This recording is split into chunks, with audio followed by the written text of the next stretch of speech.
This is CHSR 97.9 FM here in Fredericton, New Brunswick, Canada. This is Python's Paradise, your film and music show, and this is your host, Greg Gilbert, aka the Python Hyena. And folks, I have a lovely woman on the show.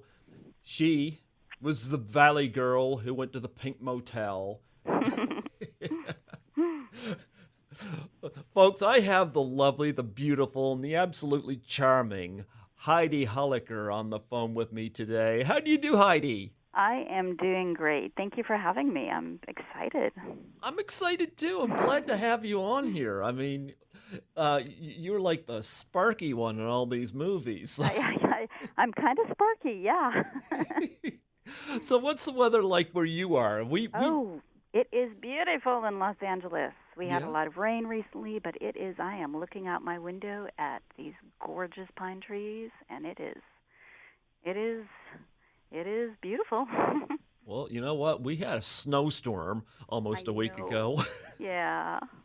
But we had some rain and it melted some of it. Just have to watch that ice. You do have to watch that ice, and what we have to deal with is LA traffic. We don't have the weather issues ever, but we have to drive anywhere is a good 3 to 3.5 hours round trip. Or fires. Yeah, Fires, yeah. I hope you avoided those. Absolutely. I'm far away from them, so. Well, I had a couple of guests that had some close calls. I had a lot of friends who had a lot of close calls as well, and they're all good. So. Thank goodness. Thank goodness. Yes. Well, you know what? I'm so delighted to have you on here. I know I reached out to you last year for the 35th anniversary of Valley Girl, but you know what? I'm so glad to have you on here today, and you know, it's always an open invitation, and you sound like a delight, but I just wanted to get a little bit of your background there just before we start into your films and whatnot. Sure. Yeah. What would you like to know? Whatever you want to share. Well, let's see. I've been in the industry, the film and television industry, my whole adult life, and was an actress throughout the 80s and early 90s, and then I went into film production, and I was so fortunate to be able to co-run Rick Baker's studio for 9 years. He has 7 Academy Awards. Yep. For makeup effects. Oh, yeah. And special effects. Brilliant. Great guy, great family. And that was an extraordinary time, and I knew it was an extraordinary time while we were in the middle of it, where a lot of people are in the middle of things and they just don't have the perspective, but because I'd been in the industry long enough, I knew that, wow, this is very special. And we did 20 feature films while I worked with him, for him, and then I went into post-production. I've worked in marketing at Disney and print design, and I also work in film distribution right now, and I am a producer. Oh, you're a multitasker. I've been and worked as a writer. So I have a producing partner and various projects that I'm in development with, and it's a really exciting time. I'm sort of finding my rhythm, or whatever you'd want to call it. I'm really happy and enjoying the process of creating. Yes. Well, you know what?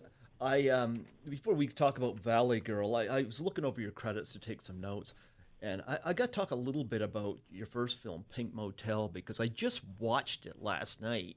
Yeah. And, you know, it's like, oh, it was the last role for Slim Pickens, and I thought, yeah. So lovely.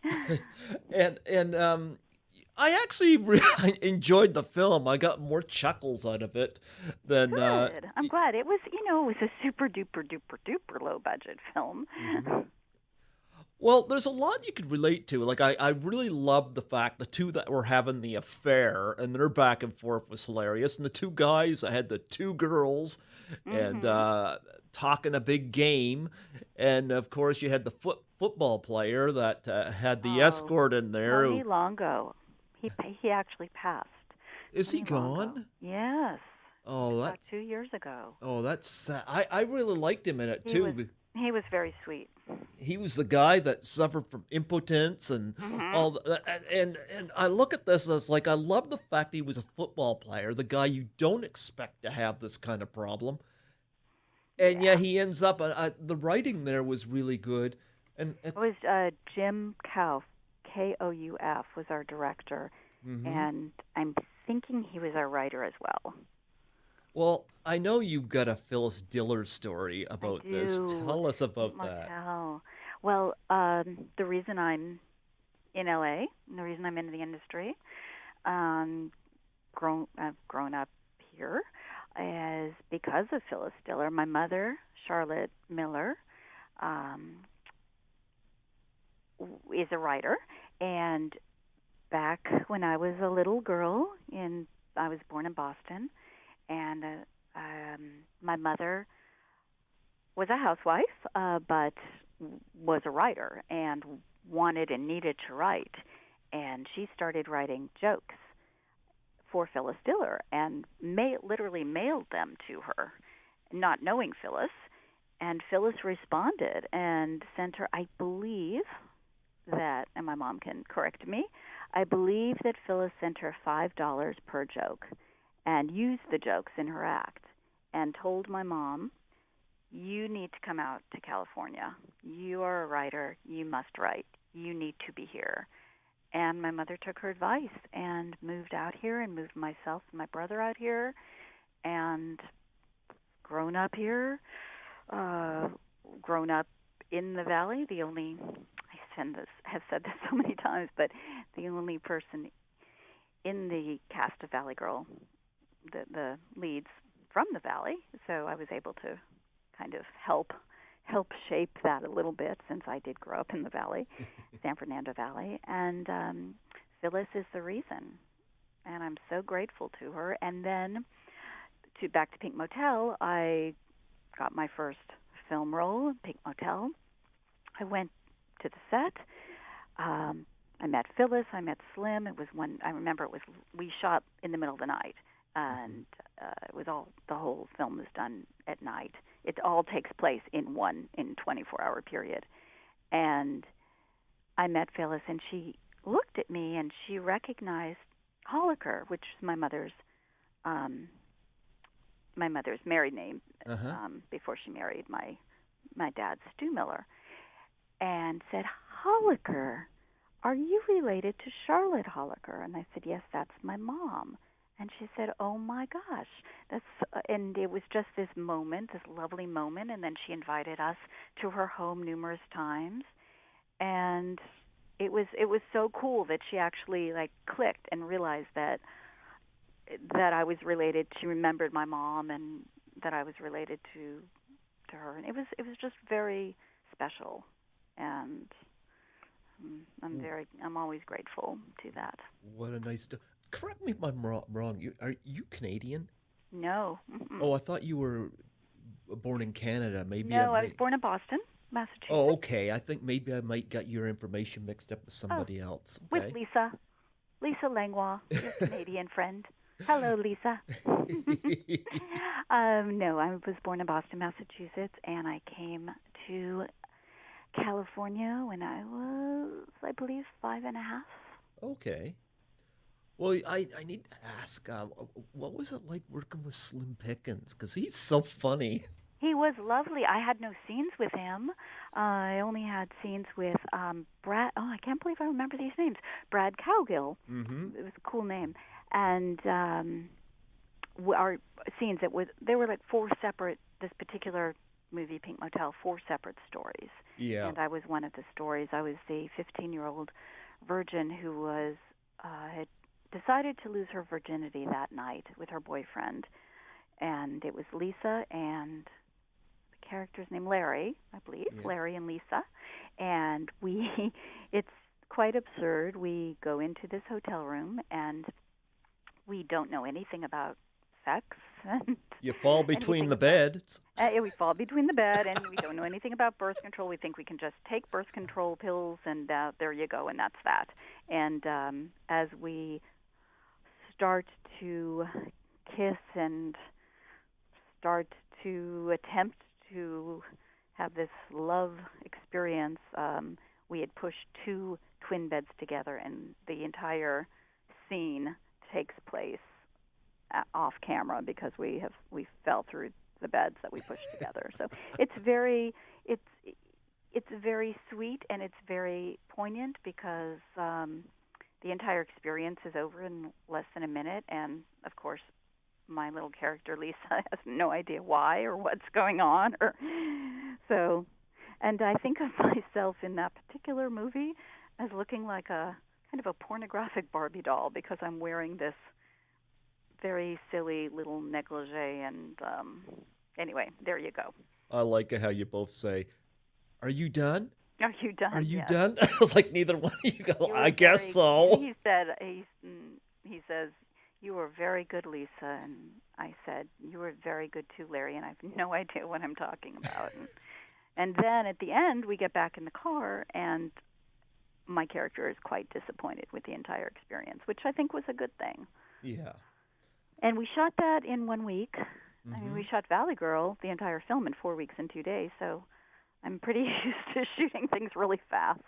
Was it uncomfortable doing the love scene Oh, yeah.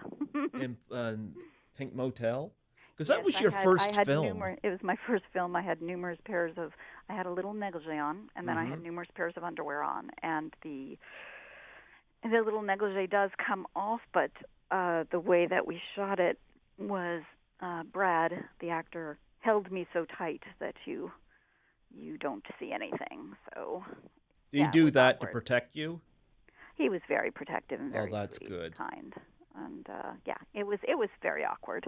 It was a close set, and I remember there was Jonathan Coffer Okay. was a director, and he's unfortunately passed, but his Mm-hmm. brother Scott Coffer's a film executive who I knew, and television executive, and Scott was this very friends with Jim Kauf, the director, and was on the set, and it was a closed set, and I'm really young, and it's really awkward and strange, and there's this guy that kept kind of hanging around, and I just started yelling at him, said, "This is a closed set, get off!" And then he and I ended up becoming really good friends years later. But there Yeah. you go. That's the story.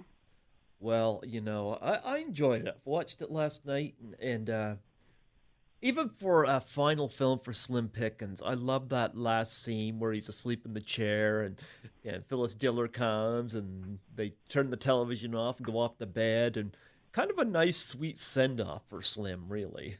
Yeah, he Yeah. was. I remember meeting him and shaking his hand. It was the same night that I met Phyllis, and it was just they were just so gracious, Yeah. and I knew who he was. He was so it was kind Dr. of exciting. Strangelove.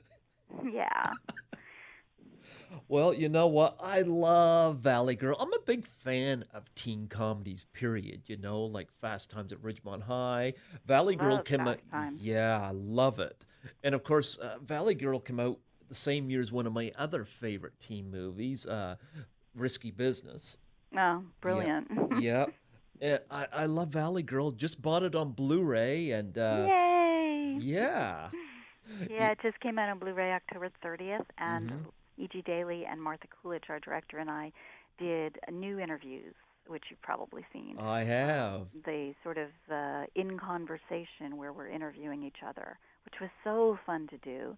And then our old interviews are also on there from 15 years ago, and lots of commentary. And we've had a lot of fun with it. We've done some little autograph signings, and yeah, it's pretty. It's a surreal thing that it's been 35 years, and yet it feels like it was kind of 10 years ago. Well, like Fast Times at Ridgemont High and Risky Business, it had a great soundtrack to it, Oh my goodness, yes, of Oh, course. yeah. I listen to the Plimsolls album or CD, Everywhere at Once, Hmm. in my car almost every morning. I listen to A Million Miles Away. I Love listen it. to I just there are three songs that I absolutely adore, and that's in my little CD player in my car every day. Oh, And Melt with You. Oh my gosh. oh yeah. One of my favorites is oh, what's the name of it? By Sparks. The Monster of Life or whatever. The one there. Monster of Love. Yeah, Mhm. whenever Yeah. the love scene in the I house, and you relate do. Yes, I relate to every song with the scene that happened during it. And it was seamless. And Martha Coolidge had been prepping for another film and had been researching new wave music and the whole music climate at the time in the 80s for another film. And so she'd already put in a couple of years of knowing which band she wanted for her film, and then it ended up all going into Valley Girl. So she was so on the money with knowing exactly what song would work with what scene that it was just it's pretty extraordinary. Yes.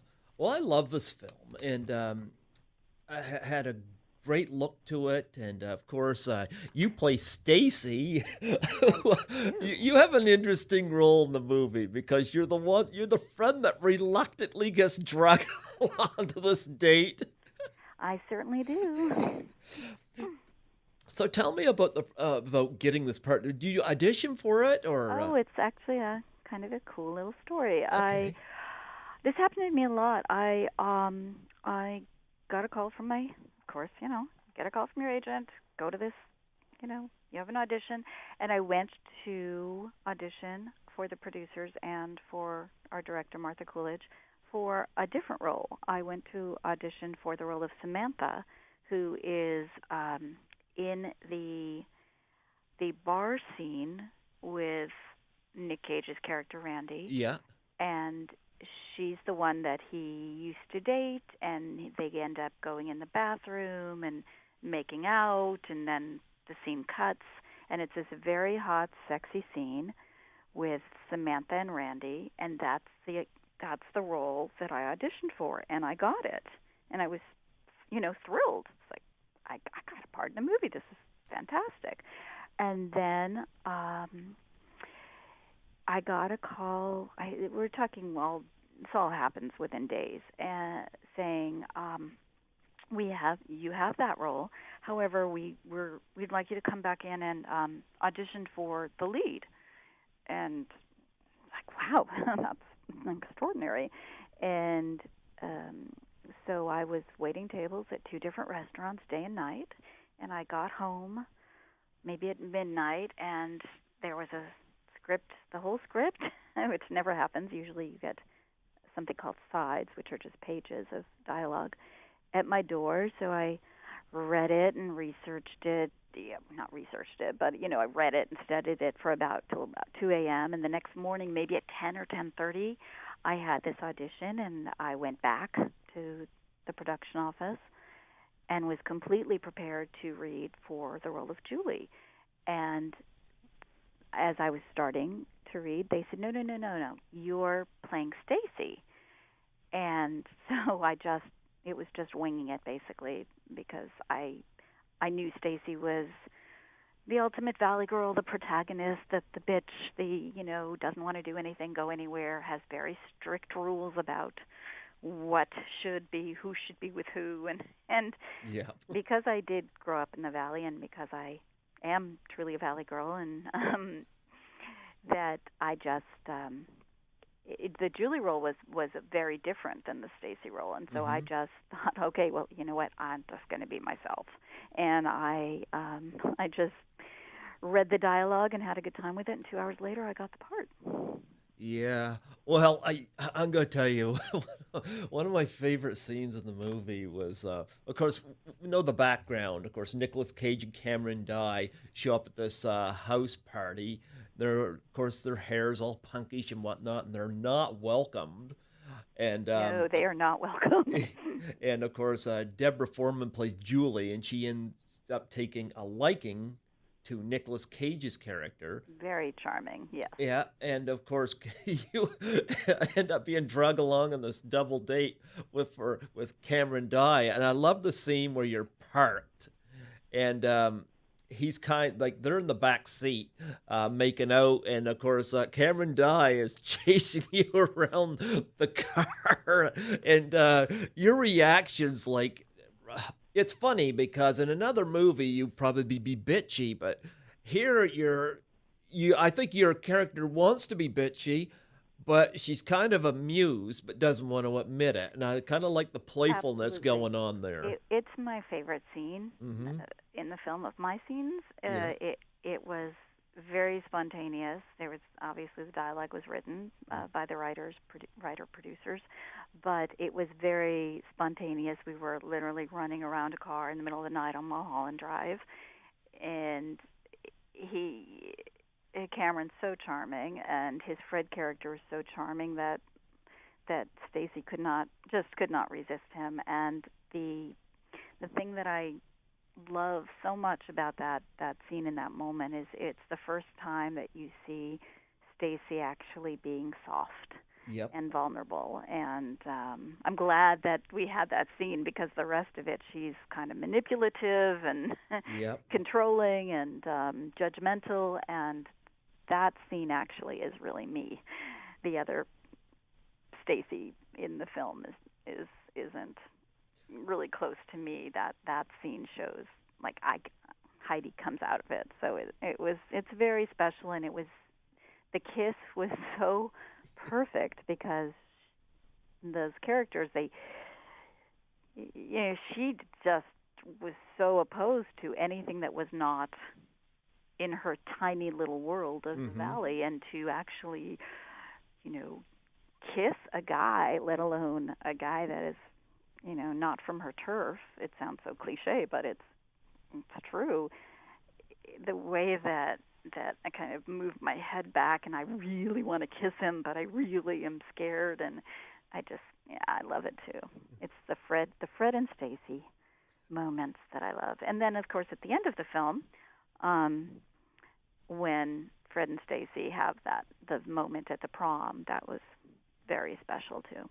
Oh, yeah, I like the moment where there's, of course, I don't know what that green stuff was that Oh Deborah my Foreman God, it was just green stuff. smacked in Michael Bowen's cool. It was face. Jello and Cool Whip, and it was yeah. I knew it was going to happen, but I didn't expect it the same way. So the tears were almost real. I'd say. Yeah, you got hit in the face. What was that? It was some paper plate with some kind of jello-y, goopy, Cool Whippy, Ready Whip, something. But I love it when Fred starts to take it off of her face. Yeah, I know. I was going to bring that up. There's something endearing about that. It's so endearing. And so, you hope that Fred and Stacy end up together. That's my little fantasy there.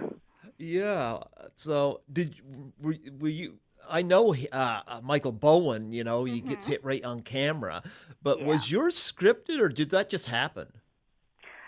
No, it was scripted. Oh, okay. Yeah. Because that stuff just goes flying. Yeah.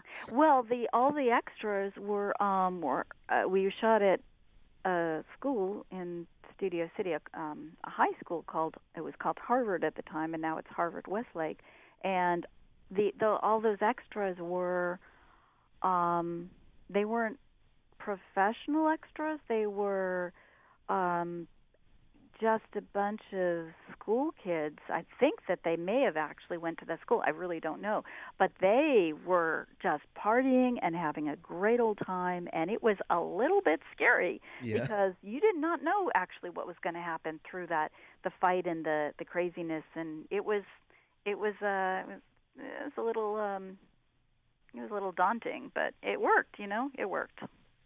Well, we love Cameron Dye, but I got to ask you about Nicolas Cage because, he went on to win an Academy Award for Leaving Las Vegas, and he's been in a whole lot. He has 2 Oscars, Moonstruck too, right? No, I don't think did he win for Moonstruck? I know Cher did. I'd have to look it up, but I think he won. Oh, maybe he didn't. Anyway, he's brilliant in that movie. Well, All right. I'll So say what that. about Nick?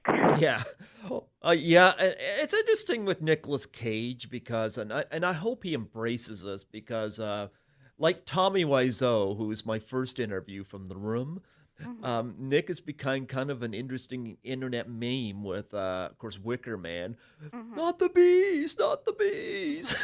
And it's but it's interesting because, despite some difficulties he's had in recent years, there's still an appeal to him. And I notice he's been appearing in some more independent films coming up, and he does a voice in the Spider Man animation film. He has a huge film coming up that is I'm blanking on the name. I apologize for that, but Yeah. it's getting a tremendous amount of buzz. And it right now I'm blanking on the name of it, but he's done some extraordinary work. And of course that, Valley Girl launched him certainly, and he was couldn't have been more perfect for that role, and he created that whole everything and What do you think charmed. of that chest hair, that diamond chest I hair? remember that moment. I remember when he had to shave it. And then he loves Superman. I think he has Superman tattoos. He loves Superman. He named his son, I think, Kal-El after Kal-El, um, after Superman character. And it was his idea to shave the chest hair into the Superman logo, that upside down sort of diamond. Not I'm getting it wrong, but you know what it Yeah. looked like. That was his homage to Superman. Well, I was I don't listening. think many people know that. It was pretty cool. Well, I was listening to the Martha Coolidge commentary on the disc, and she was saying when Nicolas Cage sneaks back into the house after he and Cameron get kicked out, he sneaks back in and he hides in the shower. She said that Nicolas Cage improvised all these things he was Oh, doing he in the. did. Oh Yeah, yeah. yeah, yeah. It was amazing. I love it. My favorite is when he, squinches up his face really tight, and then he kind of holds his hands out like he wants to shoot all the Valley people in Maine. Again, not politically correct, but nowadays. But it was just he was so. That was a wonderful sequence. Yeah. Yeah, Nicolas Cage great in it, and I could certainly relate to his character. Why is that?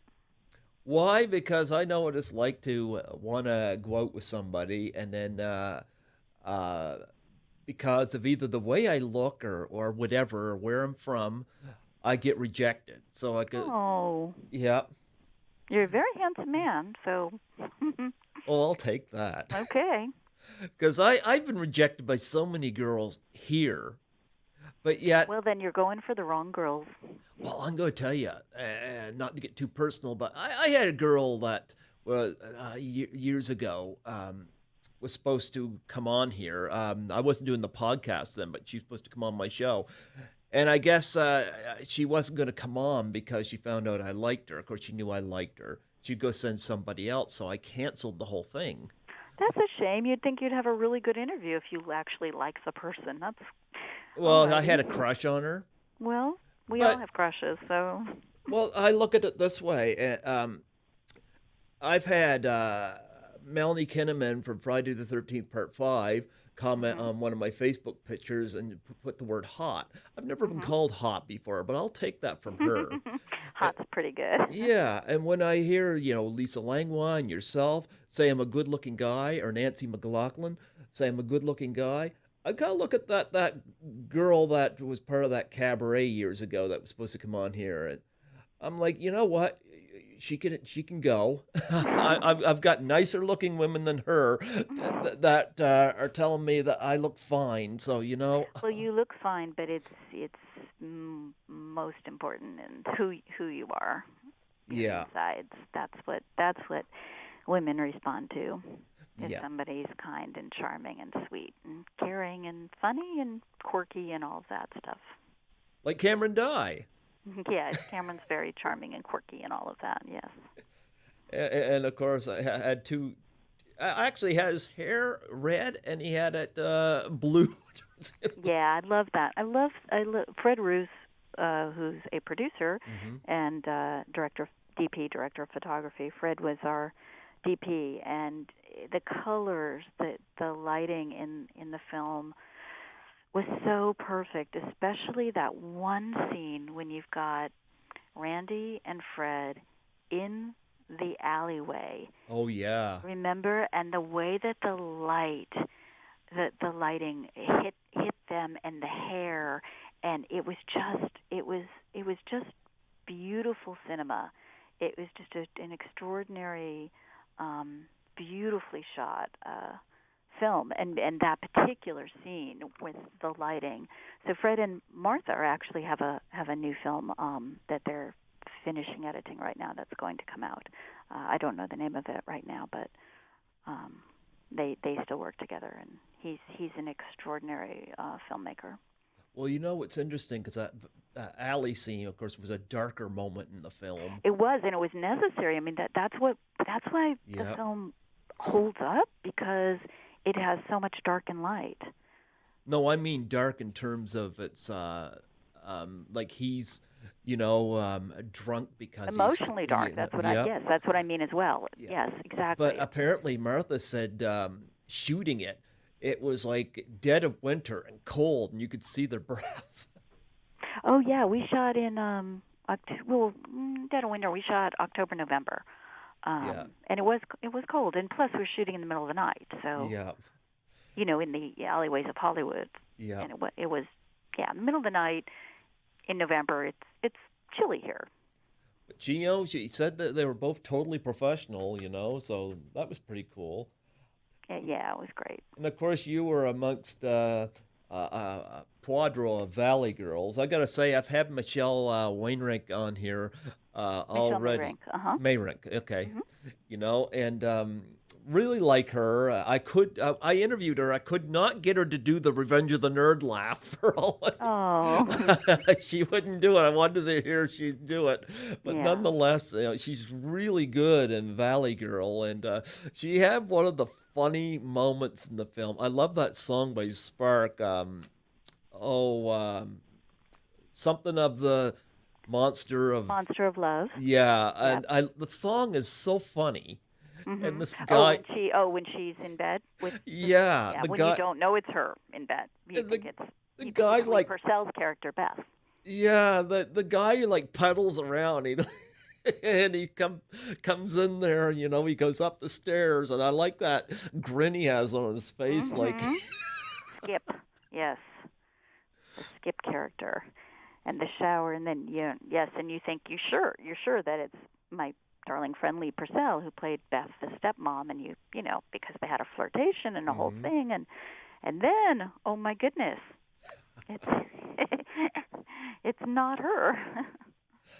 It's the I daughter. yeah, I like Lee Purcell in the movie too, but kind of a pre Jennifer Coolidge of of American Pie. Yeah, a she's a wonderful person and a wonderful actress and a dear friend. Yeah. I heard back from her for an interview too, but I think she was busy at the time, but I'm hoping to She's always working. She did a film with Orson Welles. I mean, she has worked with Orson Welles. She has worked with um oh um oh why am I blanking? Some it'll come back to me, but some extraordinary veterans in as a very young girl, and she has a really wonderful career, and she's so fun. yeah. No, I liked her in the movie, of course, playing the sexy mom. I like it Hmm. too. She looks exactly the same. Oh, She I looks don't more doubt it. beautiful now. Well, Martha Coolidge said in the commentary track, she said that was her one of her couple of homages to The Hmm. To The Graduate. Graduate, Yeah, exactly. which is Yes, another film I like as well. yes. Yeah, but Lee Purcell, and of course, who could forget E.J. Daly? Who was in Wacko the year before. She's the best. And Another dear friend and an extraordinary talent, and she's a uh, Rugrat. she is, and I believe she will be resuming her role as Tommy Pickles in the relaunch. I hope so. I think so. Of the Rugrats, and she's Blossom in the Powerpuff Girls, and of course Dottie in Pee-wee's Big Adventure, and she has a song, do a little promo for her. She has a song out right now that she wrote and sings, obviously, and has an amazing video called So Pretty, and you can find it on YouTube or on her website. She's certainly that. And she is, but this is a really important song and an important video about the stereotypical approach to girls and women on how we are supposed to be so pretty and so perfect and so this and so that, and it's just a different take on it, on, hey, why do we have to be so pretty? Can't you like us for who we are beyond our, cute little smile and, head tilt and, mascara? And so it's especially in this climate, in this industry climate in the last year and a half, it's very powerful, and I recommend people definitely check it out. Yeah. Well, I know that in Valley Girl, and again, I listened to the Coolidge commentary. She said the scene where she and Michael Bowen are in the bedroom. And of course, Coolidge was saying that she was asked by producers to have, I think, 4 breast scenes in the movie. And Correct. I guess she said she was able to relate somewhat to that scene between Daly and Bowen. And she said that it was a hard scene for E.J. Daly to do, although she was great in the movie. It was a very hard scene. Yeah. Because it's very, most girls have been through that where you think the boy really likes you and he's just playing you. So it was a very poignant moment in the movie and critical to that particular character and scene. Well, it's interesting too because she had insight on the Bowen character, whereas you and Wainwright did not. Mayrink. Mayrink. Sorry, I never heard that last name before. So that's okay. Mayrink. Yeah, Mayrink. There you go. Yes, my character. Stacy had my little subtext was Stacy had a tremendous crush on Tommy, and so if you watch the film again, you will see the looks that Stacy gives Tommy throughout the whole film. But she would never actually approach or make a play for Tommy because Julie's her very best friend, and best friends don't ever do that. You do not cross the line, ever. Best, teenage girlfriends or adult women, and that's what I played, the subtext of that. My character had a real thing for Tommy, and so Stacy looked at Tommy with just lust, basically, and Susie, Michelle Mayrink, just looked at, Tommy was just a guy that was, this big football player and her friend's boyfriend, but yes, Lauren, E.G.'s character, had a different experience with him, and that played throughout the rest of the film. I gotta say this, Michael Bowen, every time now his name comes up, I keep picturing him on the floor in Kill Bill. Yeah. She going, where's Bill? Bang! He goes, stop hitting me. Yeah, Michael works all the time. I saw him. We all did an autograph show in July, and he's a cool guy, and Quentin loves him. Quentin Tarantino loves him. Yeah. No, I like Michael Bowen. And Quentin Tarantino loves Valley Girl. When he used to work at Music Plus or I think it was Blockbuster, working as a guy who puts away the videotapes, and knew he would be a filmmaker. Valley Girl is one of his favorite films. Same with Kevin Smith. Valley Girl is he and his wife Jen not only one of their favorite films, but when they were having their daughter and she was in labor, they chose two movies to bring to the hospital to watch, and Valley Girl was one of them. So that was that was pretty cool. But Quentin Tarantino has a theater out here called the New Bev, and shows only 35 millimeter films. Mm-hmm. And we've done a couple of times screenings of Valley Girl and gathered and did the Q&A, and it's a lot of fun. I hope to do it again soon. Oh, I love Valley Girl, and Thank you. Me too. two more people I gotta bring up, and Sure. I love this subplot where Julie and her parents, and of course Frederick Forrest, Colleen Camp were both in Apocalypse Now. Right. And they were just so good at playing the hippie parents. And I gotta say, Frederick Forrest being, typically, the father's like, we better watch out for this guy, No, he's the nervous one. And I love that scene where he's smoking pot and he goes, "Are you coming? I'm just getting the camera." And he just reaches over and grabs it, but he finish smoking the the lens joint. cap. Yeah. Yeah. They were the veterans of the cast, and it was. I saw Colleen a week ago. I saw Joanne Barron, who played the principal of the school at the prom Oh, a week love ago. Joanne. Martha Coolidge a week ago. It was last week was a lot of fun, and they're all pretty spectacular. Yeah, Yeah. I love Joanne Barron. Delighted to have her on here, and love Colleen Camp, and love Frederick Forrest as Forrest, well. yes, And amazing. yep, and of course Martha Coolidge. Of course, you worked with her also in Joy of Sex. Now, Right.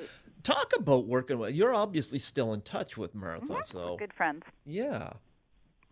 She's great. She has like I said, a film coming out. I wish right now I knew the name of it. I'm Hmm. blanking on the name, but it'll hopefully come out within the year that she's been on. She's done so many things, and Martha was the first female president of the Directors Guild, and she has an extraordinary career. She also teaches film, Hmm. and she's a great lady, great talent, and has influenced so many other filmmakers, including Karin Kusama, who is the director of Destroyer.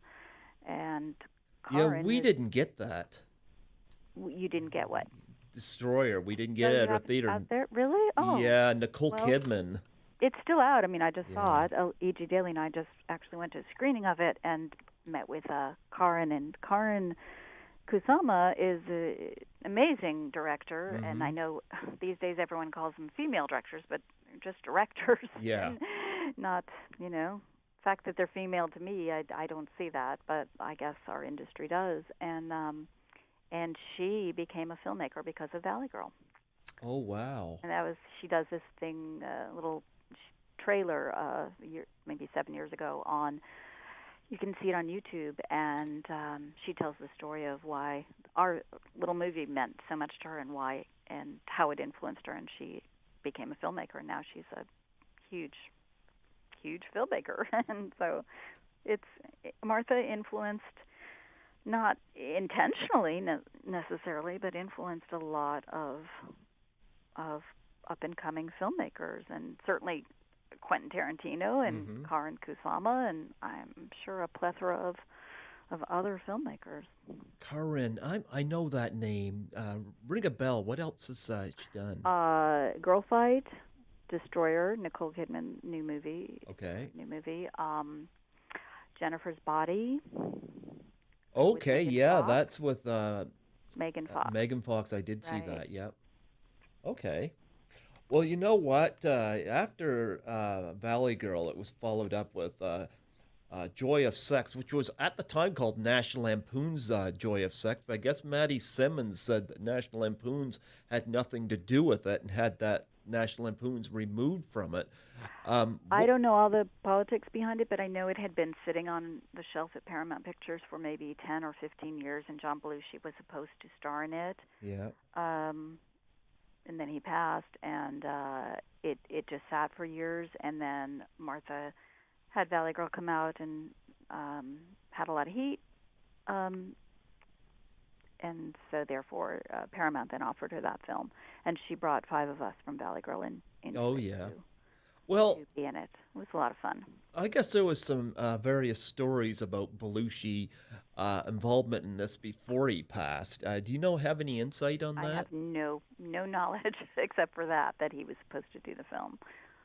Oh, gee, it's sad that he's gone too. I think one Mhm. of the stories I heard, and this made no sense to me, but I guess Belushi refused to do a poster where he was supposed to appear on it wearing a diaper.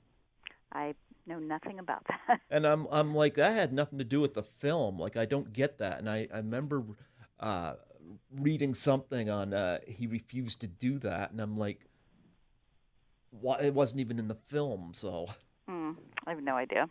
do you think he was supposed to play the Christopher Lloyd character? You know what? I don't know. Because I Christopher don't Lloyd, know. as the gym teacher slash I love that father, was because funny. he was really fun, and in the film I drive this red Corvette, Mm-hmm. and it was so powerful. This vehicle was so powerful that I'm supposed to almost hit Christopher Lloyd in the parking lot, and I actually almost hit Christopher Lloyd in the parking lot because I could not control this car. Um, that was my memory of him, and just that he was a really cool guy. He is a cool guy. I remember asking Michelle Mayrink about playing a lead in this, and she said it was hard to do a lead, uh, Mhm. to go into it. Although I think she did fine, and Yeah, she did great. she's got a very natural quality to her. Mhm. Of course, when you're the lead, you're Very vulnerable quality. yeah, and of course, when you're the lead, you're everything's on you, and what was it like working with her playing a lead as opposed to supporting in this? Well, what do you mean specifically? What Well, was it like working with her I'm playing the lead? trying to think how to word this. Like like she was in amongst the group in Mhm. Valley Girl, Mhm. whereas Nicolas Cage and well, in the case of you guys, Deborah Foreman was the lead Valley Mhm. Girl. Where here, again, you've got this little circle of supporting female characters, but Michelle is the lead female in Well, it. every project that you do is different. One you Hmm. might be one of the leads in the film, and then the next one you're supporting cast, and then the next one you might be you know a lead again. I mean, that's just the nature of every film is different. So she and Lisa Langlois were the leads, and I played Candy, one of the friends in school, a supporting cast. And it's just you just acclimate you don't. It's just like everything. Every project is different. You have a different type of position or role in it. So there's I'm not quite sure how to answer the question. She did great. Oh, she did do great, and of course Cameron Dieback, Oh yeah, of without course. without his hair different colors. Oh yeah, right. I prefer his hair different colors. Yeah, and of course Lisa Langlois, as you know, has become very good friends with me. I've had her on here twice, and Mhm. had the pleasure of assisting her at Horrorama. Um, That's a lot of fun. oh yeah, well I had a lot of fun. I love the fact I consider her a friend of mine now, and I'm still in touch with her, and I guess you get It's a good. lot of fun to do those shows because you see what if somebody comes up to your little table and they like the things that you've done, or it somehow meant something to them. It's that moment that you get to have with this complete stranger that you did something that meant something to them. And I've had that experience so much in my life where I had this wonderful, got to meet Henry Winkler, who for me was my Oh yeah. hero, and John Travolta is when I was 16, and they were my, the ones that I was so enamored with, Hmm. and Robbie Benson, and um, so many other people. John Mellencamp, who I did one of his first videos, and my buddies in Twisted Sister did one of their videos, and it's just I have been in each position. I've been the one that's been the fan and the admirer, and sorry, my phone keeps dropping, and then it's yeah, I understand how that feels when you meet somebody that you're just, really like something that they did. You don't know them, of course. They don't know you, but you have a nice moment with them, and it's a positive experience, and you get as much, if not more, out of the moment than they do. So it's really fun to do those kind of little celebrity signings, or when you get to do Q&As and meet people who, something that you did in your life, in your professional life, affected somebody else in a positive way. And like I said, I've had run the gamut of me having those experiences throughout my entire life. And when I used to wait tables, I remember John Voight came into our restaurant the night before the Oscars when he was nominated for the Champ, and we were all so excited, and we all chipped in and bought him our best bottle of champagne, which could not have been more than a $9 bottle of champagne at the time. But he was so gracious and came back in the kitchen and drank it with us, and it was just, I've been so fortunate to have so many of those experiences.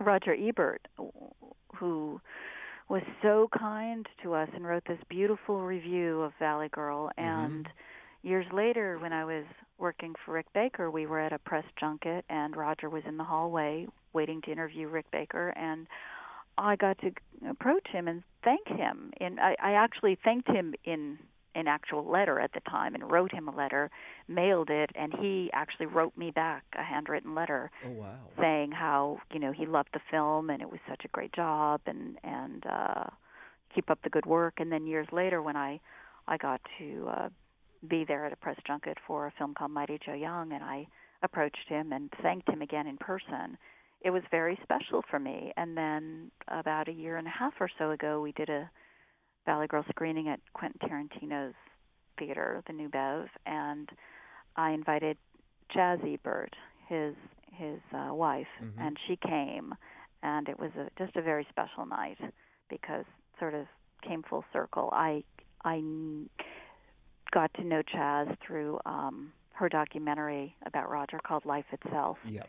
And it's a very special documentary that Magnolia Pictures distributes, and we got to know each other a little bit. I got to tell her about the moments I had with her husband, and she came to our night, and it's just everything kind of comes full circle, and so I'm always thrilled when somebody says something positive about Valley Girl or any other stuff I've done, and as I'm again thrilled to be able to thank somebody else for something they've done that meant something to me. Just a curiosity, and I've asked this of people before.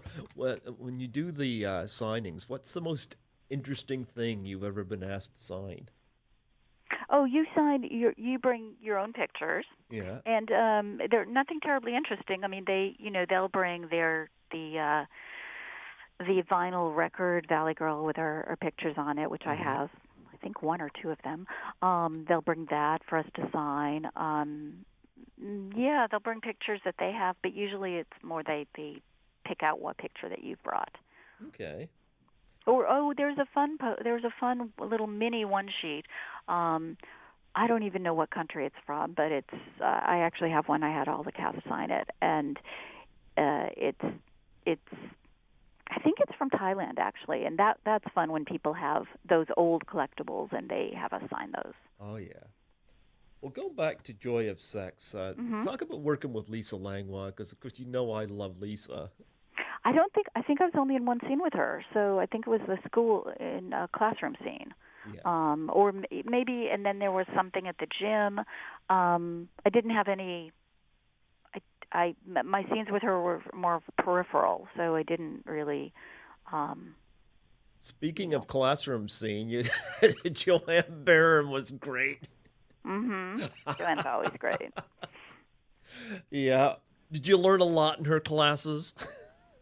Did I learn a lot in her classes? I took her classes for a year. It's the Meisner technique. It was really fun and interesting. No, I mean in her class in the movie. Oh, I thought you meant in her actual teaching class.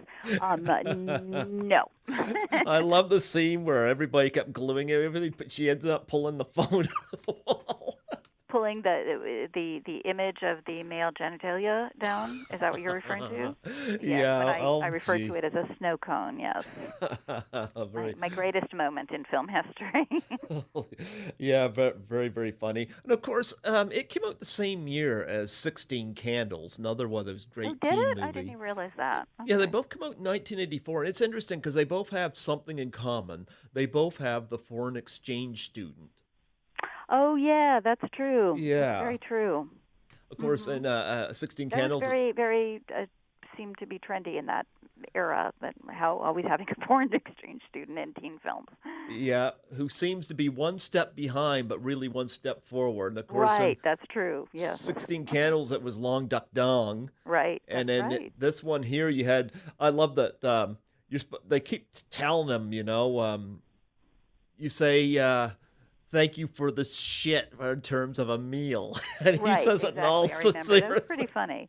And Yeah, then that character ended up to be a very, very, very wealthy yep. teenager, which then all of a sudden all these girls, one girl or something was all of a sudden attracted to him because he was rich, which Yeah. I don't think is the greatest message in the world, but Oh, well. oh well. Before we get to Rick Baker, there's a couple of films I haven't seen, but if you want to talk about them, I'd love some insight. Mhm. Um, there's Malibu Bikini Bikini Shop Shop. and Okay. Rush Week. Mhm. Yeah. Yes, I had scenes in those films, and it was just like a day or two, three of filming. Malibu Bikini Shop was just. I knew the director, and he just said, "Do you want to do a scene?" It's like, "Sure, why not?" And then Rush Week was um, a horror film, and I didn't even realize it until recently that Greg Allman was in the film. I was looking at the credits and realized, oh, Oh, yeah, this I is a was in a film horror with Greg film. Allman. How cool is that? Yeah, I played a college student whose roommate was murdered or missing. Um, This didn't get a really big release, did it? no, I don't remember it ever even. I don't remember it being in the theaters. Yeah.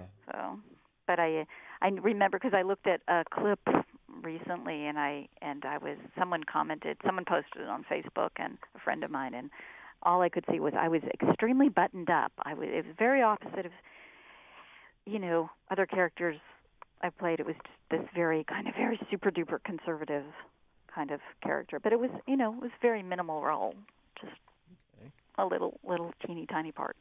Actually, I almost forgot about this going back. Joy of Sex, of course. Something caught my attention. I can't believe it just caught my attention for the first time Mhm. watching it. But because Colleen Camp is funny in it, playing the what turns out to be the older woman in class, But Mhm. but I couldn't believe how much. And this kind of was a little cringeworthy, but I don't know what it was looked at the time.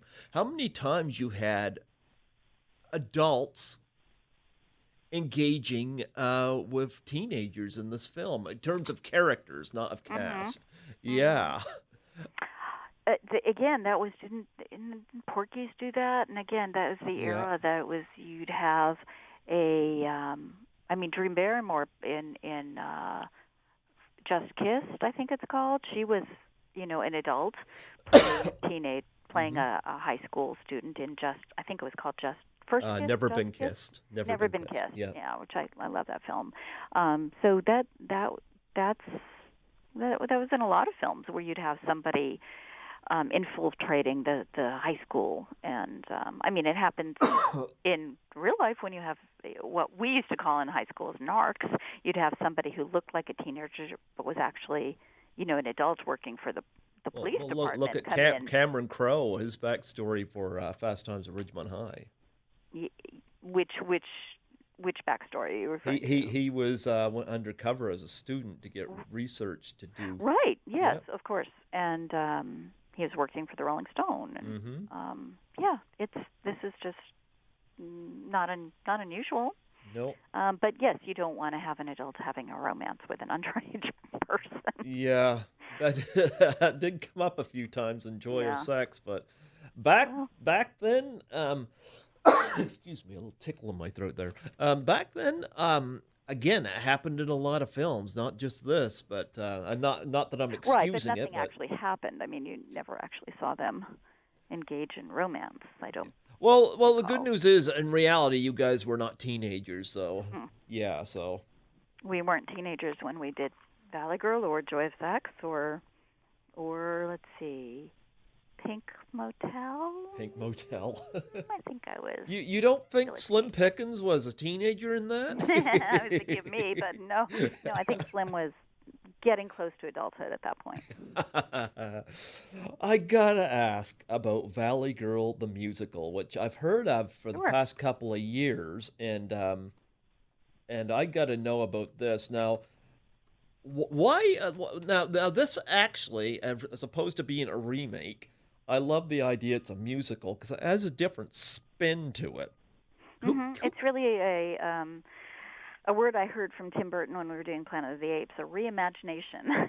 Yeah. I don't know if it's marketed that way, but it's influenced by Valley Girl. We three of us, E.G. Daly, Deborah Foreman, and I all had individual cameos in it. We shot it a year and a half ago. It's MGM. I don't know the release date. Hopefully it'll come out soon. But Jessica Roth is the lead. She plays Julie, and she is a phenomenal actress. She's done some amazing work. She was in La La Land. I And love she Emma did Stone. she did a film that has not found distribution yet that I know called Tater Tot and Patton, which she is extraordinary in. She is award-winning extraordinary in, so I hope it finds distribution. I saw it at Isn't a she film the one in festival. Happy Death Day? Happy Death Oh, she's Day. hilarious in that. She's a wonderful actress, and she's a really lovely girl. So that was fun. And going to the set to shoot my cameo, I actually did not shoot with the girl who's playing the new Stacy, but I did get to have a moment and meet her. So that was kind of fun and surreal and odd and cool. Do you sing in it? No, no, no, no, no. Oh God, no, no. I play a teacher. Yeah, I noticed that. So They I called me. They gave me they wrote it and they gave me the name Mrs. H. Mrs. H. Yes. So we don't get to see you and EJ do a duet. No, no. Although that would be so cool because E.G.'s such a brilliant singer and I'm such a challenge singer that it would be really interesting. Well, talk about the story structure of this musical, like as songs being Well, I really interjected. can't because it's not it's not released yet, and so it's not my film to I mean I can't talk I'll about tell it. you Gail let what. me talk about it, so I'll tell you what. Maybe next year, or whenever this is released, I'll have you yeah, back on, and sure. yeah, and then we could But talk because it about it. hasn't come out, I don't want Yeah. to give away any information about it. Yeah. No, Yeah. I get you. I get you. But yeah, it's I love the fact that they're not remaking it. They're trying something Well, different. And they're trying something different. I mean, it's a remake to a degree where hmm you definitely have a Stacy character, a Julie character. yeah, that's fine. You have a Lauren character and a Susie character and a Tommy character and and Randy character, but it's different cast. It is in the 80s Yeah.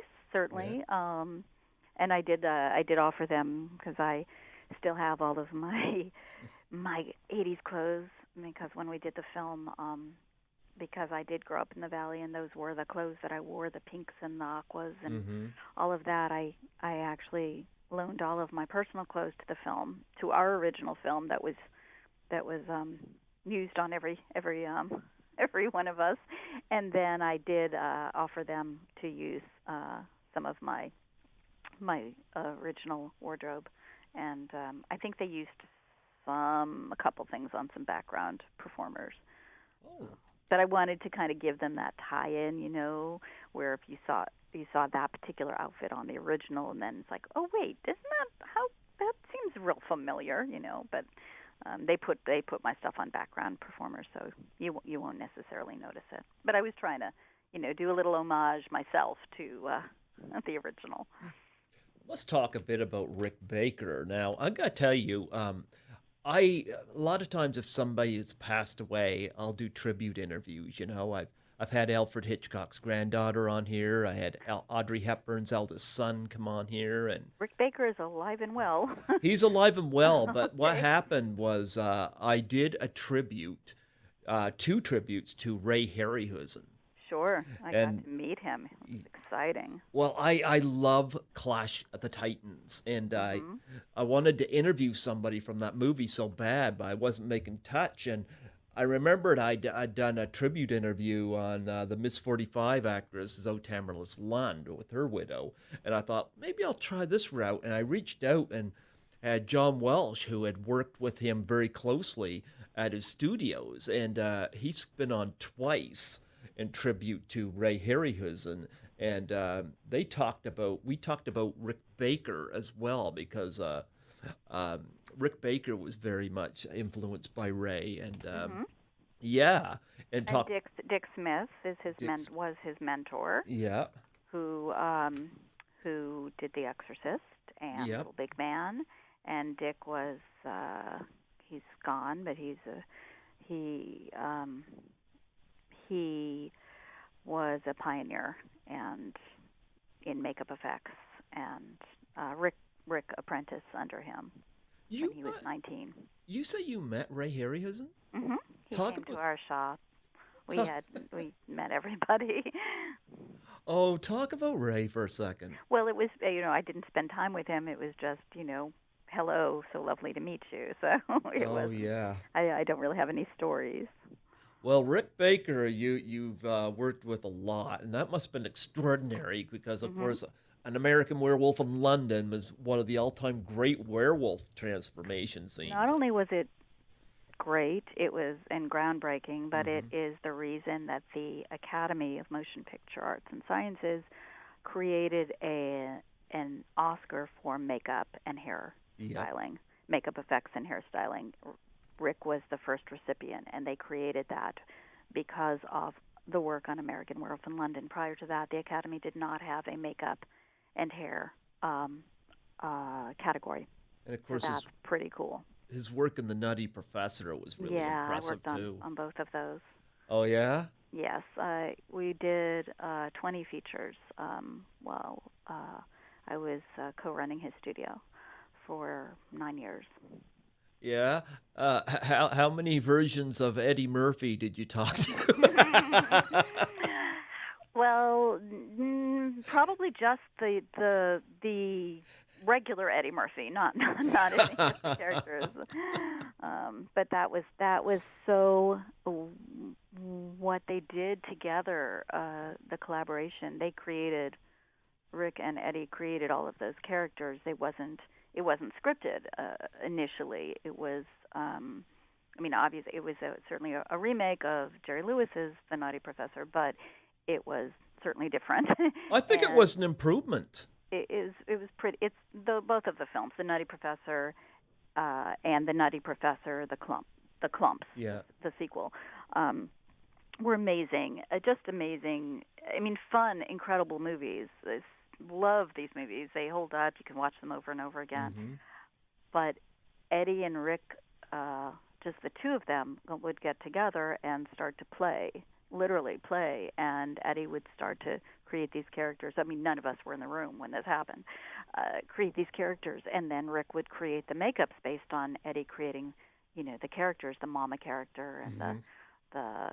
the grandson character and the brother and every single character, the grandma. Oh my gosh! So they did that. They did that together. So it was an amazing collaboration. I remember my younger brother and I went and saw The Nutty Professor in theaters, and we brought a whole bunch of food, and that scene at the dinner table Oh where my they're, gosh. oh my goodness, our sides were hurting from laughing Mhm. so hard. Well, there are numerous. I mean, the first one, the second one, the table, the food. Food plays a big part in that movie. But Yeah. yes, they were beautifully done, and that he played every single role. It's pretty cool. It was pretty amazing. I can't believe he didn't get an Oscar nomination for that. He didn't. Rick did win Yeah, for the first one, yeah. for makeup effects. But yeah, yeah. Well, out of the films that you've done with Rick With Baker, Rick, yeah, well, the Nutty Professor 1 and 2, Men in Black 1 and 2, The Ring, American, Devil's Advocate, yeah, which was with Al Pacino yep. and Keanu Reeves, and that was really cool when Al Pacino came into the Oh, well, I shop. guess what I wanted to know, like I got these listed here, but talk about your favorite experiences on these films. Like Oh, I what have my absolute favorite experience when we okay, did Tim Burton's Planet of the Apes, okay. and Rick and all of the makeup artists and sculptors and wig makers and singers and costumers created this world. I don't know if you've seen the film, Oh yeah. of, Paul Giamatti was an orangutan, and Michael Clark Duncan was a gorilla, Mhm. and Helena Bonham Carter was a chimp, and Tim Roth was a chimp, and to create for them to have created and designed these makeups that were flawless. And my favorite moment was when we were doing what they call film tests, makeup tests, but on film, where the studio and the director and the cinematographer would come to our shop, our studio, and do makeup tests. So they'd film it to see how it would play on film and what worked and what didn't work. And we had one day they brought the animals for our designers to research, and we had a chimp, Mhm. a little girl chimp come in, and an orangutan, which was surreal because huge. I mean, maybe 6 feet, walking around, and all you can think of is this looks like a man in a suit, and Yeah. it's real. And the horses, what what happened was they brought in, they closed down our huge parking lot, and they brought in horses, and they put the actors in full makeup, so in full, complete 3.5 hour, 4 hour gorilla makeup Mhm. with yak hair was the hair that they would hand punch on the body and the face, Okay. and have them sit on the horses that were going to be in the film, the main principal horses, principal character actors, and then you'd have the principal animal actors too, the ones that would be actually working with in the scenes. Then you'd have background animal actors as well. So it was Mhm. a huge, massive production, and I remember seeing a man who is an actor, Michael Clark Duncan. I believe it was Michael Clark Duncan, or it could have been his double, getting on the horse and sitting on the horse so that the horses would become comfortable with literally a gorilla getting on top of their back and smelling the yak hair and becoming comfortable so they wouldn't freak out once they started filming. That would certainly, close down production for a couple of days. And my very, very favorite moment was being able to play with the chimp for about an hour outside and having this little chimp just hug you and touch your skin and let you could touch their face. And chimps are really strong, Yep. strong as 10 men, and could rip off your face. So you're always aware of this. But to play with this chimp, and it was not this little girl chimp was not listening to its trainer. So when it would try to tease its trainer and then jump in my arms like, ha ha ha, I'm going to play with her. And then it started to play on we were outside, so there are sort of steps and bars. You'd have a shop outdoor stairwell with bars is the wrong word, but it looked like it could be more like parallel bars to a chimp, and they start playing with them, and I think my instinct was, oh my goodness, this chimp is going to get hurt, and then I realized, oh, it's a chimp. Yeah. Is what it does. And just having it grab you and hug you, and oh, that was so amazing. I always find it funny in these Planet of the Apes. You got a gorilla, you got a chimpanzee, you got orangutan, but no gibbons. And No gibbons? Well, there's 4 different species of apes in the world. Mm-hmm. And ape, of course, the difference between an ape and a monkey is apes don't have tails.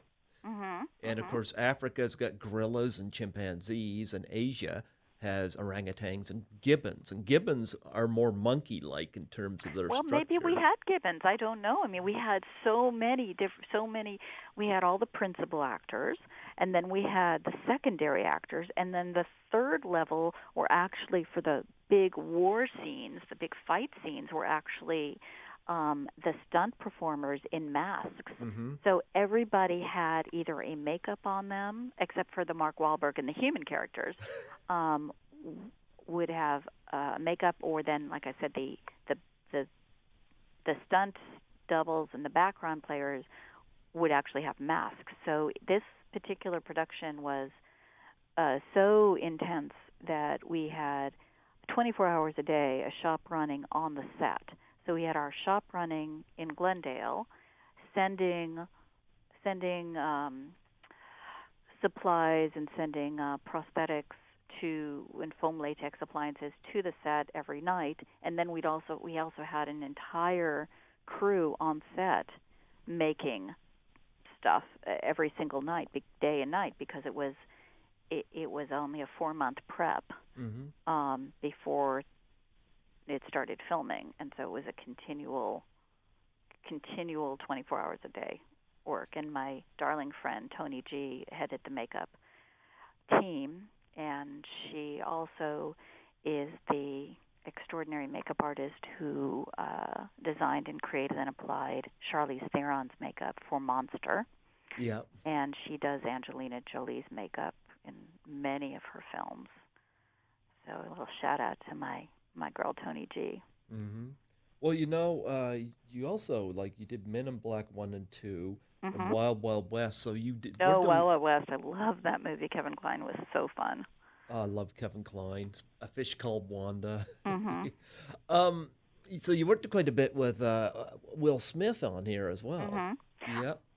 Yes, but he was never in makeup, so we didn't have that. I didn't have different experiences with him because he wasn't. We never put him through the makeup. Talk about Kevin Kline. Kevin Kline was phenomenal. We in Wild Wild West, if you recall the film, which I love that movie, Barry Sonnenfeld's film. It was a big Razzie winner. Was it? I Yeah. love that. I love the movie myself. I just adore it. And when you'd go on set and you saw for Wild Wild West and The Haunted Mansion, which was Don Hahn produced it, and Don Hahn produced Beauty and the Beast, The Lion King, Maleficent, Frankenweenie, and I had the privilege to produce a project for Don Hahn called Brainstorm, which was a promotional piece for his book Brainstorm, and that's such a highlight in my career, being able to produce with and for Don Hahn, H-A-H-N, and but when you go on those two sets for those two particular films, the set decoration and the art direction, it would just blow your mind. That set, and then also the Haunted Mansion, because I've grown up going to Disneyland and going on the Haunted Mansion back with Eddie 25 times. I'm sorry? Back with Eddie. Yes, with Eddie Murphy, yes. But seeing these sets in person were so extraordinary. And How the Grinch Stole Christmas, Ron Howard's film, Mm-hmm. again, being on the set and seeing this entire world created, and every you wouldn't necessarily see it in the actual end result of the film. You wouldn't see every single part of the set because Yeah. they'd shoot and they'd edit, and things would be in or be out as a film. But it was amazing. It was just amazing. Yeah. But with Kevin Kline, Yeah. when he played the woman, Yeah. and he had those false breasts. Yeah. My friend, the extraordinary sculptor Eddie Yang, Mm-hmm. needed to sculpt breasts for Kevin, and so when we were in the shop, we would always utilize ourselves for makeup tests. So they'd use me to test what we call testing and become a Who for Whoville to try it out on us first before they try it out on the actors, and that was so much fun. Loved doing that. And Eddie Yang decided, well, hey, could I, use your breasts as the reference for Kevin Kline's breasts? So when Kevin came in, I said, oh, by the way, you're wearing my boobs. Yeah. There you go on that. Yeah. Well, yeah. I gotta wonder what Phoebe Cates thought of that. I don't know. She did come to the shop with their kids and couldn't have been more gracious and lovely and beautiful. Yeah. Well, of course, you worked on. We just had a new Grinch movie come out. I know. I haven't seen it yet. Oh, it was great. But of course, we're Ron Howard and Jim Carrey, of course, and a ton of makeup in It that. was so fun. Yeah. Did he talk out of his butt like he did in Ace Ventura? No, I don't recall that, but he was hysterical. Yeah. And yes. And of course, you were involved in The Ring as well, which is Hmm. popular horror film. And Hellboy, got to know Guillermo del Toro, who's Oh yes. another brilliant talent, who is Mm-hmm. a kind, lovely soul. Been really fortunate to have these experiences with such amazing talent and really, really great people. Again, I got to know, why did you leave acting? Because I had done it for 11 years Mm-hmm. and I was still waiting tables. Okay. So I was waiting tables and doing a movie, and waiting tables and I did 30 commercials. Mm-hmm. I did 2 soap operas. I did some work on General Hospital with John Stamos, who was Mm-hmm. at the height of his Blackie character on General Hospital, and probably one of the most gracious performers I ever worked with. Mm-hmm. So popular, so young, and so kind and welcoming. And I did another TV series, soap opera called Young Lives, and 2 MTV videos, Leader of the Pack, Twisted Sisters, Leader of the Pack, and John Mellencamp's this time. And yet I was still waiting tables. So I decided that I wanted a break and wasn't super happy at the time, and I needed a change. And so I went into film production, and I worked, I thought I'd give it a year, see Mm-hmm. how I do, and then I can go back to acting. And I just kept growing with film production and post-production, and never left it. So to be able to do fun things, little cameos here, and I'm going to be involved with, as an actress, with a web series, and maybe it will be off the web and be more of a network series called That 80s Guy, which you can find it on Amazon Prime. It's called That Mm-hmm. 80s, so the number 80 Mm-hmm. and then S Guy. It's really fun. It's produced and written and starring my friends Craig Phones and Larry Coltier, and they've had the first season, and now they're writing the second season, and I'm very happy to say that they're going to be they're writing a role for me, and as well as I think 6 or 7 other 80s actors. That I sounds don't know which fantastic. role I'll play. I don't know if I'm going to play myself in current day or play a character in the 80s. But it's really fun. It's a really, really fun series. But basically, the premise is these two brothers are going to back to their 30th high school reunion, and one of them was kind of Hypnotized. a nerd, and he really didn't. He never got the girl, and so he goes through this intense anxiety, and he ends up going to a hypnotist Yep. to kind of get him relaxed so that he can deal with going to his 30th high school reunion. And after the session, he actually regresses to the 80s, and he's now what, 18, 28, 38, 48 years old.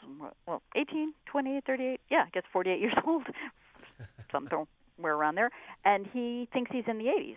He starts to dress like the 80s. He changes his hair. He thinks he is living in the 80s. And so everyone around him is living in 2019, and yet he's living in the 80s. So that's the premise of the show, and it's really charming, and I'm really excited to be a part of it.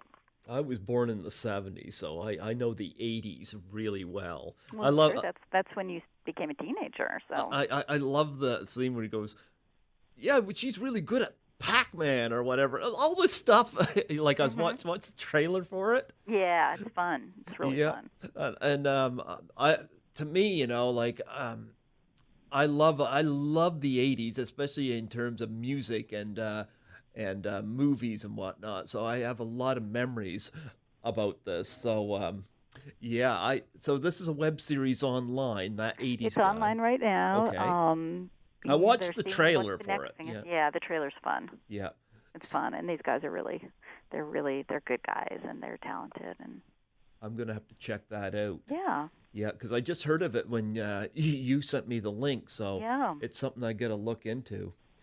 You mentioned you were in the Leader of the Pack Mhm. video for Twisted Twisted Sister. Sister. I Yeah. remember that video because it had Bob Goldthwait at the end of it. Yes. Yeah. In the beginning. Well, let's see. In the beginning. Is he in the beginning of it, or just I no? He's don't in the remember. beginning It's of it. been so long, but I just It's remember so it. cool. It was so cool to, oh my God, to be the girl in Twisted Sisters video, and different from all their other videos, obviously, because the girls were always kind of, well, either goofy or then there was a sexy girl, and I'm the girl next door um, who runs away. Is in love with the band, and you have to see the video. Just type in Twisted Sister, Leader of the Pack, Yep. and you know, parents don't want me to like Twisted Sister. They don't want my posters up in my bedroom. I run away from home, and end up hanging with the band, and it's all actually a little fantasy in my head, because at the end of the video you see that it was just my fantasy, and I'm at a video music store buying a poster of Twisted Sister. But Well, I'm not describing it well at all, but anyway, it's fun. It's a really campy video, and I and have, I'm still really close with the guys, yeah. and working on a project with Eddie Ojeda and Rudy Sarzo right now. Rudy is from Quiet Riot and Hmm. Whitesnake and Ozzy Osbourne, and so yeah, great. I have really great long-term friends. Well, I had Mark Metcalf, of course, who played Niedermeyer from Mhm. Animal Sure. House on here, and he talked about working on a couple of Twisted Sister videos. So fun. Marty Callner directed them all, and so fun. And because I worked on that and then became friends with the guys, I was hanging out on their set of Be Cruel to Your School, Mm-hmm. and Alice Cooper is in that. Oh, I love And him. one of my favorite memories is sitting in a trailer eating gummy bears with Alice Cooper and just chatting about family and gummy bears, and it was just surreal, super fun, and my friends, actually friends that I know through working for Rick Baker, K&B Effects, Howard Berger and Greg Nicotero, good friends with Howard, and he actually has an Oscar for The Chronicles of Narnia, Mm-hmm. and they were on set the day that I was there doing the makeup effects. So it's a very small little world. Mm-hmm. How many music videos were you in? 2. What was the other one again? John Mellencamp. Oh, John Mellencamp. It's called This Time, and I am a huge John Mellencamp fan. And Yeah. besides listening to the Plimsolls in my car, the other CD is John Mellencamp every day. So that was really exciting. And it's a video again. You can type it in, and John Mellencamp This Time. It's a super campy video, and he was quite gracious. It was very nice. My favorite John Mellencamp song is "Down and Out in Paradise." Love that. Yeah. Love that. Yeah. Paper and Fire. Mm-hmm.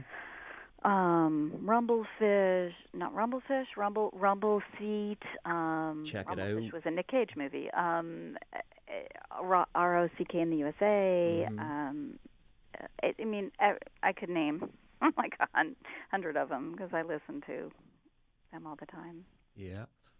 Well, you got you was mentioned to me on the phone charities. You said you had a charity you wanted to talk about. Please Yeah, do. there's a charity. When I was listening to your interview with Joanne Barron, you had asked her about that, and there's an organization I just recently became involved with that I just love and support, and it's an animal rescue organization called Spoof Dog to the Rescue, and their website is www.spoofdogrescue.org, and that's SPOOFDAWG rescue.org. And they are based in Orange County in California, and they are amazing. Darcy runs it, and I recently did with E.G. Daily, we're trying to raise awareness and supplies for animals. I mean, not just dogs, cats, dogs, horses, pigs, every type of animal, especially in the California fires we had. They actually came from Orange County that night, in the middle of the night, to help rescue the horses. And they collect donations, money, and bedding and medicine and food for other animal organizations. So they really stretch out as far as they can to help. They don't actually, necessarily, it's not, you don't go there and get a dog. It's not, an animal shelter. But they're doing amazing work, and they have an event coming up on March 10th at a place called J.T. Schmidt. It's a restaurant in Anaheim that I'll probably be involved with. And involved means go there and, give away free autograph pictures to anyone that donates to their organization. Okay. So I really, really like them, and they're good people, and they just have a passion for helping save and rescue animals. Oh, wow, that's great. You see, my family and I have rescue animals. And my dog, she's gone now, but she was a rescue as well, and Yeah. it's the best. Oh, yeah. Well, we've had my brother and his fiance had, they're gone now, but they had a couple of ferrets. Yeah. Yeah. Yeah. I had it simultaneously. I had a dog, 3 guinea pigs, and a hamster. And my hamster loved getting on my dog's back, and Breezy was my dog, a Chow Shepherd, and my hamster Cupcake would get on Breezy's back and sort of just slide down like a water slide. And Breezy was fine with it. She found it amusing, and the hamster loved it. And it was yes. And then I had guinea pigs I shared with a neighbor, and they're really, really fun animals. But I have no animals now. I just have all of my friends' animals that I visit every day and love. There you go. Well, you got like a web page. I know you have a web page. No, I don't have a web page. Oh, you don't? Okay. On Facebook, Heidi Holicker. Oh, okay. Okay, I'll have to connect with you on there. Yeah. And of course, anybody that wants to support this, it's www.spoofdogrescue.org.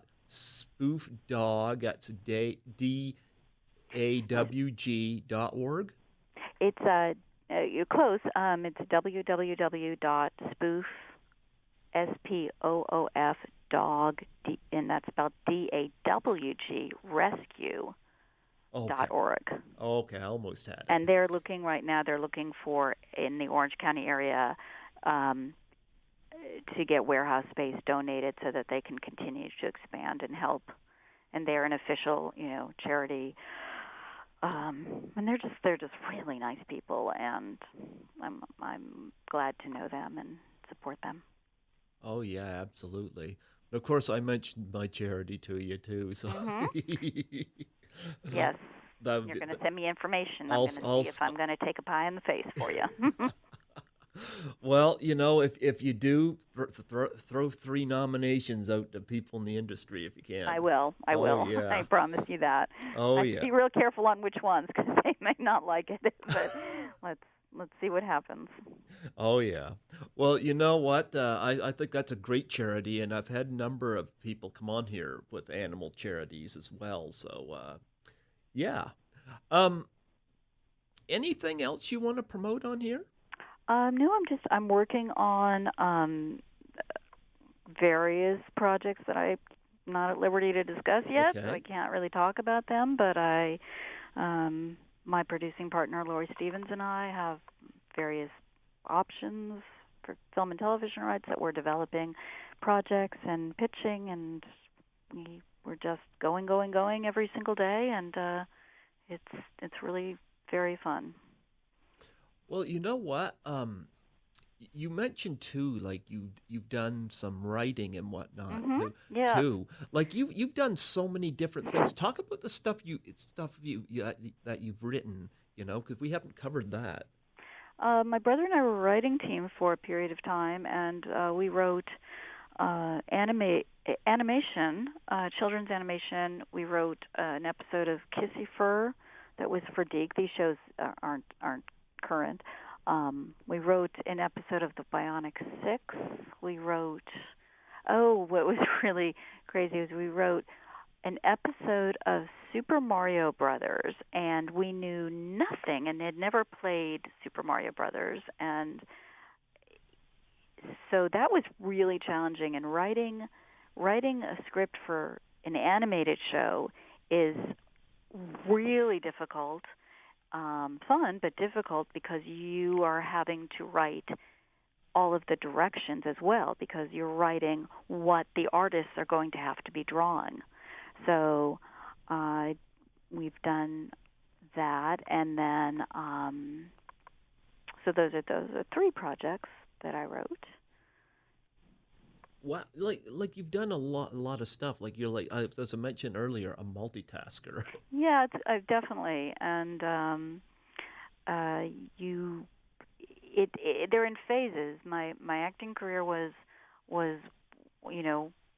one phase, and then going into film production, post production, marketing, film distribution, a whole big chunk of time, and special effects, of course, and Rick Baker, and worked at Daily Variety, and just Disney marketing, and all of that, and Magnolia Pictures, which is where I am and love it, and now been moving in the last few years to producing. So it's everything has just evolved. It's not, I never did a ton of all of these different things simultaneously. It was all in various stages. So when I was in special effects, that was 9 years solid, and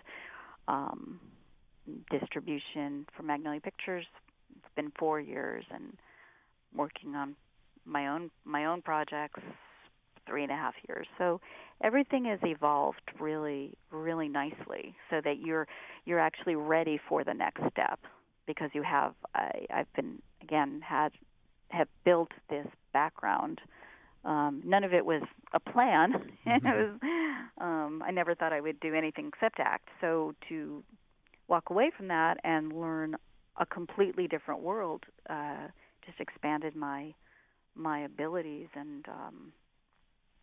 and retention factor, and it's great.